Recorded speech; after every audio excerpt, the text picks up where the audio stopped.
Welcome back to new video. और आज आप लोगों के लिए एक और नए वीडियो लेकर के आया हूं जो हमारे हिस्ट्री चैप्टर है एनसीईआरटी का। उसके सीरीज में आज 8th क्लास का हिस्ट्री का फर्स्ट चैप्टर लेकर के आए हैं, जिस चैप्टर का नाम क्या है, व्यापार से साम्राज्य तक, जिसको इंग्लिश में क्या बोलते हैं, ट्रेड टू टेरिटरी। ठीक है, ट्रेड टू टेरिटरी, व्यापार से साम्राज्य तक।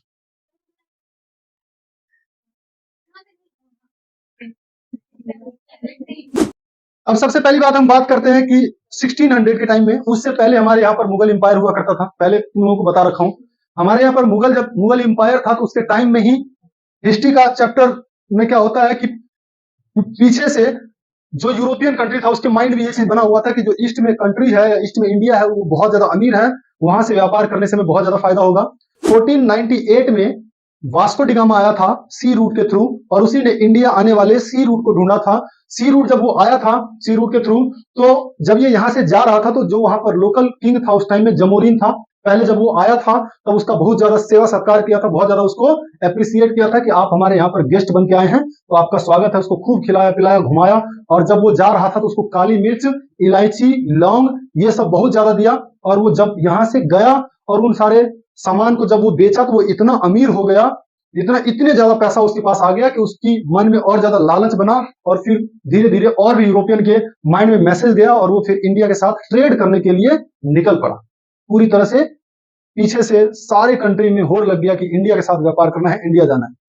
जब यहाँ पर ब्रिटिशर्स आया, ठीक है, तो ब्रिटिशर्स को गवर्नमेंट, वहां का जो गवर्नमेंट था, उन्होंने एक चार्टर साइन करके भेजा था कि तुम्हें ईस्ट में, पूर्व में व्यापार करने की आजादी देते हैं, राइट देते हैं। चार्टर मतलब एक लॉ होता है, एग्रीमेंट होता है, आजादी देते हैं, और उसमें तुम्हें मोनोपोली है व्यापार करने का। ईस्ट इंडिया कंपनी वहां की कंपनी थी जिसको मोनोपोली दिया गया। उसके अलावा ब्रिटेन का कोई भी ट्रेडर यहां नहीं आ सकता था। इसीलिए ईस्ट इंडिया कंपनी यहां पर आता है, अपने साम्राज्य को स्थापित करता है, और धीरे धीरे जब वो यहाँ पर फैक्ट्रियां लगाना शुरू करता है, सबसे पहले जब आता है तो कहां पर जाता है, सबसे पहले मुगल दरबार में फरियाद लेकर के जाता है कि हम आपके देश में आए हैं व्यापार करने के लिए, हमें इजाजत दिया जाए फैक्ट्री लगाने के लिए। पहली बार तो जहांगीर उसको भगा देता, चल वे नहीं दे रहे, ठीक है। लेकिन दोबारा फिर क्या होता है कि फ्रेंच और ईस्ट इंडिया कंपनी के बीच में जब लड़ाई होता है, वांडीवास की लड़ाई होती है, तो लड़ाई होने के बाद उन लोगों को लगता है, यहाँ ब्रिटिश या मुगल इंपायर को लगता है, जो मुगल का शासक होता है उनको लगता है कि कहीं ना कहीं ब्रिटिश जो है बहुत ज्यादा पावरफुल है, और ब्रिटिश की नेवी उस टाइम में बहुत ज्यादा पावरफुल था। नेवी का मतलब नौसेना, ठीक है। इसीलिए वो दुनिया के अलग अलग देशों में जाकर के कब्जा भी कर लेते थे, ठीक है। तो जब ये यहाँ पर दोबारा से यहाँ पर विलियम हॉकिंस आया, तो विलियम हॉकिंस को इंग्लिश खान की उपाधि देकर के उसको तो भेज दिया था। फिर दोबारा से 2 और इंग्लिश मैन आया था इससे मांगने के लिए, फिर इन्होंने परमिशन दे दिया उनको फैक्ट्री स्टैब्लिश करने का, और फिर वो पहला फैक्ट्री लगाया था, ठीक है। जब वो फर्स्ट फैक्ट्री लगाया, फिर धीरे धीरे उनको क्या करने लग गया, उनको फेंसिंग करना शुरू कर दिया, मतलब उनकी दीवार डालना शुरू हो गया ताकि कोई इंटरफेयर नहीं करे। तो हम यहाँ पर पढ़ेंगे कि 1600 में ईस्ट इंडिया कंपनी भारत आई थी, 1600 पूरी 1600, और 1707 में औरंगजेब की मृत्यु हो गई थी। औरंगजेब जब तक था तब तक क्या हो गया, मृत्यु का मतलब औरंगजेब डाइड हो गया था। जब तक औरंगजेब था तब तक मुगल एम्पायर पूरी तरह से मजबूत था। औरंगजेब के जाने के बाद इसके जितने भी जो एंसेस्टर्स थे, या मतलब जितने भी इनके उत्तराधिकार थे, वो सब उत्तराधिकारी सब के सब अय्याश टाइप के थे, ठीक है। मतलब उनको राजकाज से कोई मतलब नहीं थे, खाते थे, और बहुत सारे जो रानियां थी, बहुत सारे जो हरम में महिलाएं थी, उनके साथ ऐश मौज मस्ती में वो मगन रहते थे। राज दरबार से कोई लेना देना नहीं था, ठीक है। इसमें बहुत सारे जैसे जहांदार शाह हुए, ठीक है, अकबर द्वितीय हुआ, ठीक है, रंगीला बादशाह हुआ, ठीक है, बहादुर शाह जफर हुआ, ये सारे नाम हैं। तो जो रंगीला बादशाह था वो तो बहुत ज्यादा रंगीला ही था, तुम लोगों को चैप्टर पढ़ाते टाइम बीच में बताया भी था कि इतना रंगीला था कि कभी कभी वो साड़ी पहन करके भरी दरबार में आ जाता था, कभी कभी वो नंगे ही आ जाता था। तो इतना ज्यादा ओपन माइंडेड थे, ठीक है। आज जो तुम लोग देखते हो बहुत सारे लोग इंस्टाग्राम पर ऐसे मटकते हैं नंगे पुंगे होकर के, तो वो भी उन्हीं लोगों का देन है। देखते तो वो इसलिए आया था क्योंकि यहाँ पर ट्रेड करना था उसको, ठीक है। एक ऐसा व्यवसायिक उद्यमकार जिसमें चीजों को सस्ती कीमत पर खरीद कर क्या करते थे, प्रॉफिट गेन करके, मतलब मैक्सिमम प्रॉफिट अर्न करके फिर उसको बेचना था, उसको हम क्या बोलते थे, वाणिज्यिक बोलते थे। फरमान क्या होता था, कुछ की टर्म्स आएंगे, ठीक है, इंग्लिश में भी सेम टर्म है, हिंदी में भी सेम टर्म है। जो फरमान होता था, एक एक शाही ऑर्डर होता था और ये शाही आदेश होता था जिसे फरमान कहते थे। ठीक है, पहली इंग्लिश फैक्ट्री कहाँ लगी थी, ये बिल्कुल याद रखना है। फर्स्ट इंग्लिश फैक्ट्री कहाँ पर स्टैब्लिश हुआ था? ठीक है, ये हुगली रिवर के बैंक पर हुआ था। जो हुगली रिवर कहाँ पर है? बंगाल में है। हुगली रिवर, जो हुगली रिवर है वो गंगा रिवर का ही एक ब्रांच है। वेस्ट बंगाल में गंगा जाकर के दो पार्ट में बढ़ जाती है, एक गंगा जाकर के बांग्लादेश में मिक्स हो जाती है और एक हुगली के थ्रू नीचे आ जाती है। ये याद रखना है, तुम लोग ज्योग्राफी में आगे पढ़ाएंगे भी।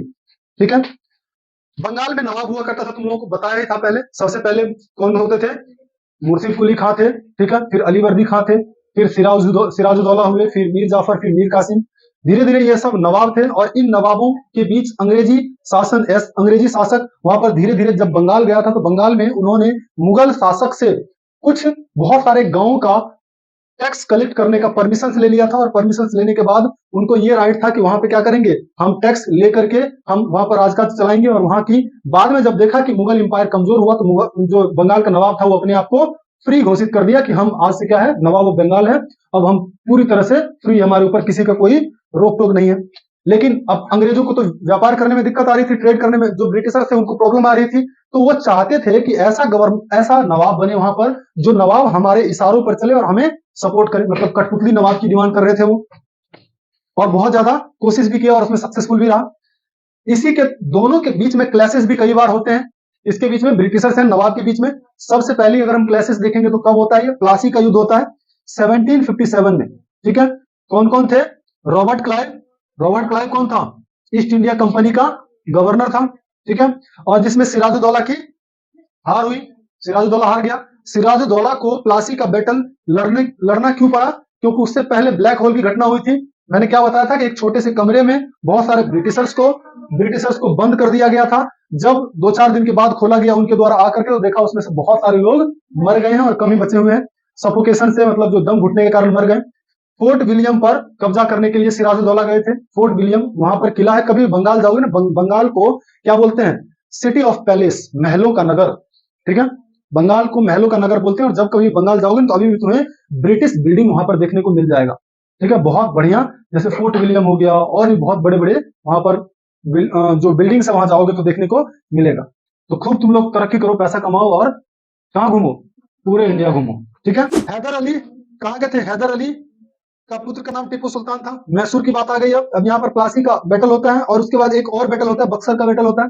ठीक है, जब बैटल ऑफ बक्सर होता है तो बैटल ऑफ बक्सर 1664 में होता है। जो सिराजुद्दौला था वो तो बेचारा गया काम से, उसको तो मार दिया गया। और नवाब शुजाउद्दौला, रॉबर्ट क्लाइव और कौन था? बंगाल का नवाब, इन तीनों के बीच में एक एक तीनों की सेनाओं के, तीनों की मिलिट्री का एक अलायंस था और एक तरफ ब्रिटिशर्स आर्मी था। इन तीनों के बीच में लड़ाई होता है। लड़ाई होने के बाद फाइनली ब्रिटिश आर्मी जीत जाता है। और ब्रिटिश आर्मी के तहत जब जीतता है तो फिर कहां पर? इलाहाबाद में। इलाहाबाद में क्या होता है? एक संधि साइन किया जाता है। ठीक है, मतलब एक एग्रीमेंट किया जाता है कि अच्छा हम क्या करेंगे, क्या हम होना चाहिए। और वहीं से अंग्रेज को लग गया कि पूरी इंडिया पर हम शासन कर सकते हैं। और वहीं वो क्षेत्र था बंगाल, जो बैटल ऑफ बक्सर था। और बैटल ऑफ बक्सर के बाद पूरे इंडिया पर उसका शासन धीरे धीरे हो गया। बक्सर कहां पर है? तो बिहार का एक डिस्ट्रिक्ट है बक्सर। ठीक है, अब उसके बाद हैदर अली की, अगर हम मैसूर चले तो मैसूर की बात करते हैं। हैदर अली के पुत्र का नाम टीपू सुल्तान था और टीपू सुल्तान को शेर ए मैसूर भी बोला जाता था। ठीक है, शेर ए मैसूर बोला जाता था। मैसूर के साथ अंग्रेज के 4 लड़ाई भी लड़ी। ठीक है, अब देखो, जो बक्सर, बैटल ऑफ बक्सर में मीर जाफर था, एक तो मीर कासिम था, ईस्ट इंडिया कंपनी था, बंगाल का नवाब था। ये सारे नवाब कंपनी को 15 लाख प्रत्येक महीना देता था, मतलब 15 लाख जुर्माने के, मतलब 15 लाख एज अ कंपेंसेशन उसको दिया जाता था। किसको? कंपनी को, जो बहुत ज्यादा और ज्यादा पैसे की चाहत थी किसको? कंपनी को। इसके चक्कर में युद्ध छिड़ जाता है। नवाब ने जब कंपनी को पैसे देने से मना किया तो बक्सर का युद्ध हो गया। मतलब अब फिर वो नवाब को बदलने के लिए चाहा, जबकि वो भी उसी के द्वारा बनाया गया नवाब था, लेकिन वो भी नहीं दे रहा था। कितना कोई पैसा देगा? ठीक है, कंपनी के शासक क्या होता है कि अब एक्सपेंड करता है अपने टेरिटरी को, जो कंपनी के अंदर था। सहायक संधि भी करते हैं ये। ठीक है, सब्सिडरी अलायंस इसको बोलते हैं। और सब्सिडरी अलायंस करते हैं। इस संधि के तहत भारतीय शासक को अपनी सेना रखने का अधिकार नहीं था। मतलब जो इंडियन लोकल रूलर था उसको अपनी आर्मी रखने की कोई भी राइट नहीं था। आर्मी किसकी रहती? सबके कोर्ट में आर्मी रहता था, ब्रिटिशर्स का एक आर्मी का ग्रुप रहता था। और भारतीय शासक उसकी जो वेतन, उसकी जो सैलरी, उसकी जो मेंटेनेंस का चार्जेस होता था वो इंडियन गवर्नमेंट को देना, मतलब वो उस किंग को देना पड़ता था जिसके कोर्ट में वो रहते थे। सेना का सेना का वेतन हो गया, ये भी सब कुछ वही लोग देते थे। उसके बाद धीरे धीरे अंग्रेज अपना कब्जा करना शुरू कर देता और 1798 से 1805 में भारत का गवर्नर जनरल के द्वारा हैदराबाद से उसका क्षेत्र भी छीन लिया गया। हैदराबाद क्या किया, हैदराबाद को छीन लिया उन्होंने।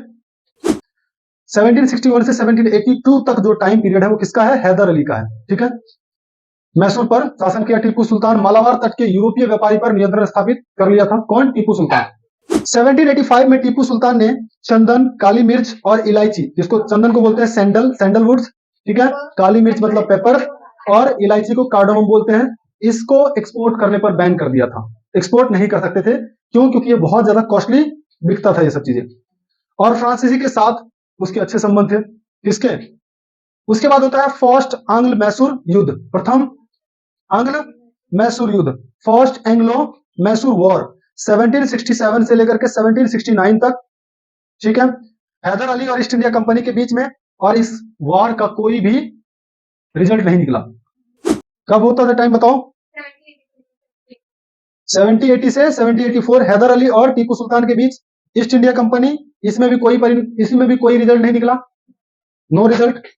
उस टीपू सुल्तान के बीच और ईस्ट इंडिया कंपनी के बीच थर्ड 1790 में 92 तक 2 साल तक चला, इसमें भी कोई रिजल्ट नहीं निकला।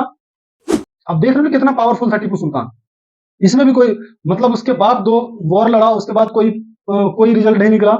उसके बाद ये इसका बेटा लड़ रहा है, कोई रिजल्ट नहीं निकला, लेकिन फोर्थ में रिजल्ट निकलेगा। कितने बार जाएगा। मैसूर वॉर हुआ था, कब हुआ था, 1799 में हुआ था। टीपू सुल्तान अपनी राजधानी को बचाने के चक्कर में मर गया, और उसकी राजधानी थी श्रीरंगपट्टनम, याद रहेगा। और भारत का governor general Lord Cornwallis Tipu के दोनों बेटे को बंदी बना लिया था, और टीपू को कंपनी को संधि करने पर मजबूर कर दिया, और ट्रीटी साइन हो गया। टाइगर राजा भी बोला जाता था इसको, किसको, हैदर अली को, टाइगर राजा हैदर अली को। और टीपू सुल्तान को क्या बोला जाता था, शेर ए मैसूर। और जो स्वॉर्ड ऑफ टीपू सुल्तान था, टीपू सुल्तान का जो तलवार था वो किस मेटल से बना हुआ था, वुड स्टील। ठीक है, तो अगले पार्ट में जो इसका आधा पार्ट, आधा चक्कर बचा हुआ है, हम उसको कर लेंगे, जिसमें मराठा, सिंधिया, होलकर, इन सब के बारे में देखेंगे। ठीक है, और कुछ जो गवर्नर जनरल यहाँ पर सब्सिडरी लाइन्स के थ्रू जो राज्यों को हड़पा, और बाकी जो डॉक्ट्रिन ऑफ लैप्स यूज करके बहुत सारे जगहों पर हड़पा, उन सब चीजों को हम देखेंगे। तो उम्मीद करते हैं कि अच्छा लगा होगा, और ऐसे ही पढ़ते रहिए, नोट्स बनाते रहिए, और अपने करियर को ध्यान में रख करके मेहनत करते रहिए। जय हिंद, जय भारत।